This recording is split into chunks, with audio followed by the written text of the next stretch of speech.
प्रमुख प्राकृतिक संसाधन में नेक्स्ट हम पढ़ेंगे चिपको आंदोलन। उससे पहले थोड़ा जानेंगे सतत पोषणीय विकास के बारे में। तो क्या होता है सतत पोषणीय विकास? किसी भी संसाधन का प्रयोग सतर्क होकर करना चाहिए ताकि उस वस्तु का प्रयोग न केवल हम कर सकें बल्कि जिनका प्रयोग आने वाले समय की पीढ़ी भी अपनी आवश्यकताओं को पूरा करने के लिए कर सके। तो कोई भी संसाधन हो उसका प्रयोग हमें सावधानी से करना चाहिए, अनावश्यक रूप से वेस्ट ना हो, इस बात का ध्यान रखना चाहिए ताकि आगामी पीढ़ी तक वो संसाधन काम आ सके, चल सके।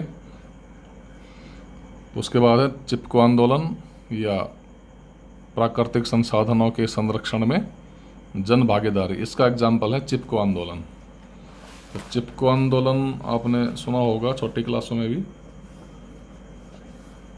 क्या है? चिपको आंदोलन वनों की सुरक्षा की दिशा में उठाया गया एक प्रगतिशील कदम है। इसका मुख्य उद्देश्य वनों की ठेकेदारों से सुरक्षा करना एवं वृक्षों को काटने से रोकना है। वनों को बचाने के लिए, वृक्षों को बचाने के लिए चिपको आंदोलन शुरू हुआ था। कब हुआ था? इस आंदोलन की शुरुआत राजस्थान के जोधपुर जिले के खेजड़ली गांव से हुई, जहां अमृता देवी के साथ 363 विश्नोई स्त्री, पुरुष एवं बच्चों ने अपना बलिदान दिया। तो विश्नोई जाति के लोग थे, उन्होंने अमृता देवी के नेतृत्व में, उनके अमृता देवी के साथ 363 लोगों ने, जिसमें स्त्री, पुरुष, बच्चे सभी शामिल थे, वो वृक्षों के साथ बलि चढ़ गए थे, अपनी बलि दे दी थी। 1730 एडी में जोधपुर के तत्कालीन महाराजा के महल निर्माण हेतु लकड़ियों की आवश्यकता हुई, तो उनके सेवक कुल्हाड़ी लेकर खेजड़ली गांव पहुंच गए और खेजड़ी के वृक्षों को काटना शुरू कर दिया, जिसकी आवाज़ सुनकर अमृता देवी और उनकी 3 पुत्रियां वहां आ गई और विनम्रता से सिपाहियों से पेड़ न काटने का आग्रह किया, परंतु सिपाही नहीं माने। तब अमृता देवी और उनकी पुत्रियां पेड़ों से चिपक गई। सिपाहियों ने पेड़ों के साथ उन्हें भी काट दिया। सारे गांव और आसपास के इलाके में खबर आग की तरह फैल गई। लोग आकर पेड़ों से चिपकते रहे और अपना बलिदान देते रहे। इस प्रकार वृक्षों की रक्षा हेतु 363 लोगों ने अपना बलिदान दिया।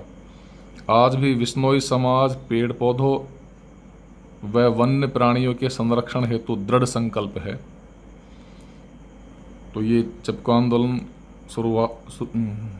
इसकी शुरुआत हुई थी खेजड़ली गांव में, जोधपुर के।